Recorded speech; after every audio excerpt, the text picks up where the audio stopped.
पूछो ना सीखलु आमा गुण होगी स्थानमा कैसे होइने ससुरा में बास पूछो ना सीखलु आमा गुण गे स्थानमा कैसे होइने ससुरा में बास यो बेटी घर आँगन करी 4 बजे उठ्यो बेटी घर आँगन करी 5 बजेर सोया दिह बनाय 5 बजेर सोया दिह बनाय पहिले जेवनमा बेटी सासु आगे जइयो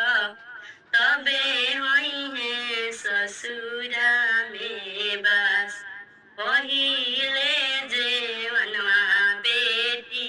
सासु आगे जइयो तबे होइहे ससुरा में बास खेल तरली ननद सिपुली मौनिया आई गइले साजल बरिया आई गइले साजल बरिया पूछु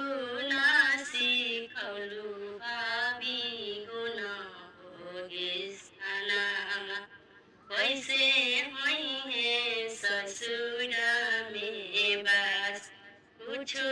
ना सीखलु भावी गुण होगी स्थानमा